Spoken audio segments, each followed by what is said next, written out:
এক বর্ষার সন্ধ্যা ছিল। বৃষ্টি পড়ছিল টাপুর টুপুর শব্দে। আকাশ জুড়ে ছিল মেঘের ঘন ঘটা।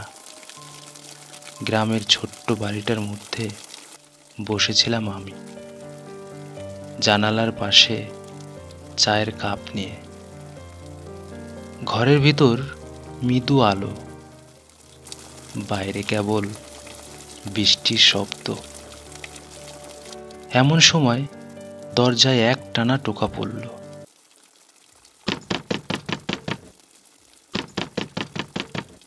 দরজা খুলে দেখি এক বৃদ্ধ ভদ্রলোক ভিজে একাকার।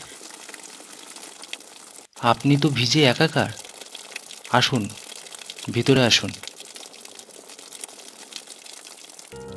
আপনি চা খাবেন তো? আমি নিয়ে আসছি।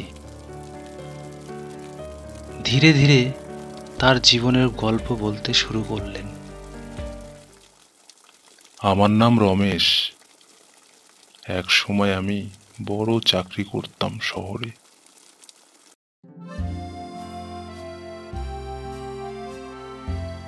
আমার বাড়িতে ছিল সুখের ছোঁয়া। স্ত্রী আর 2 সন্তানকে নিয়ে ভরা সংসার আমার। কিন্তু হঠাৎ এক দুর্ঘটনায় সব কিছু এলোমেলো হয়ে যায়। আমার স্ত্রী মারা যান, সন্তানরা শহর ছেড়ে চলে যায়। আমি একা হয়ে পড়ি। এক সময় শহর ছেড়ে চলে আসি এই গ্রামে, পৈতৃক ভিটায়। কিন্তু স্মৃতিগুলো আমাকে তাড়া করতো সব সময়। আজকের এই বর্ষার দিনে রমেশ এসেছেন তার হারানো সুখের দিনের গল্প শোনাতে। বৃষ্টির ফোঁটাগুলো যেন সেই হারানো স্মৃতির কথা মনে করিয়ে দিচ্ছিল। আমরা দুজনেই চুপচাপ বসেছিলাম, বৃষ্টির শব্দ শুনছিলাম।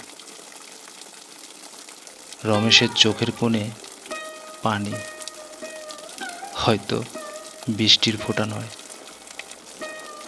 জীবনের অভিজ্ঞতার ফসল।